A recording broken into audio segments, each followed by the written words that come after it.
Hey North High, we are back with StarCast. We've got a lot to cover this week, so let's get started. The boys basketball team traveled to La Crosse, Wisconsin last weekend, where they played La Crosse Central, a top-ranked team in Wisconsin at the Civic Center. We were down by 15 at half and came back to tie it in the fourth quarter. We ended up falling by 3 but played well in the second half. The Stars aren't the only basketball team that walked the halls. The boys club team members are part-time Stars, part-time Toon Squad. If many of you didn't know, some of our North guys have a boys club basketball team. Their name is the Toon Squad and play their games at the Boys Club Center on 823 Pearl Street in Sioux City, Iowa. The boys have many games to play and have an experienced set of players. I really enjoy the time. It's something to do in the winter. It's really, really fun too. You play with all your best friends. You get to play against kids you know, so it's pretty fun. Boys Club basketball isn't just fun in games. The program is very organized and well put together. It's organized. He always gives a schedule at the beginning of the year, and he gives you a call like the day of the game. The guys like to have a lot of fun with the games as well, with their Twitter names and their shirts, and as well as their own Toon Squad Twitter account. The Toon Squad had their first game December 15th, and there are more to come. Visit the Twitter account for info or talk to one of the players themselves. This was Gabriel Barrera reporting for StarCast, and I'll see you at a game. Even though the sophomores have a few years before they have to worry about college, they're getting a big head start on the road to furthering their education.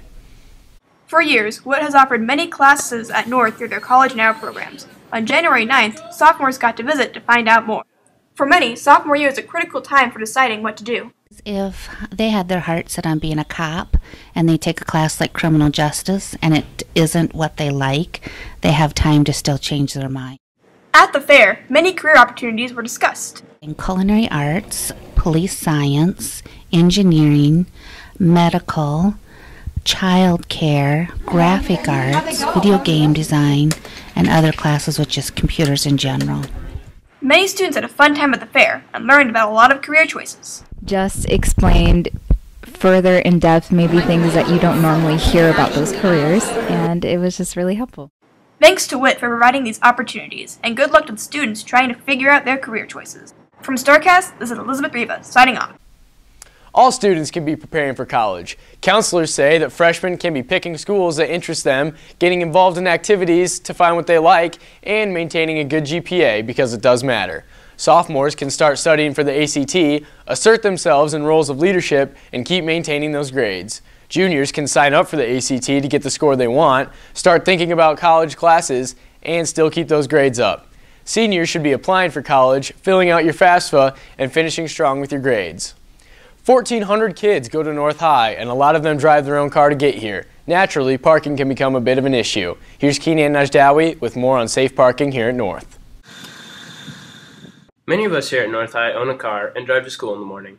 Since the general population here at North High has their own car, it makes the parking spaces limited, but that does not give the right to park anywhere we want. There are designated slots painted into the parking lot where cars should park. Areas such as behind the school, the teacher's parking lot, handicap parking spaces, and the fire lane are off-limit to students. The school is allowed to tow them. The towing fee is around $60. So it gets a little expensive if people don't park in the right spots.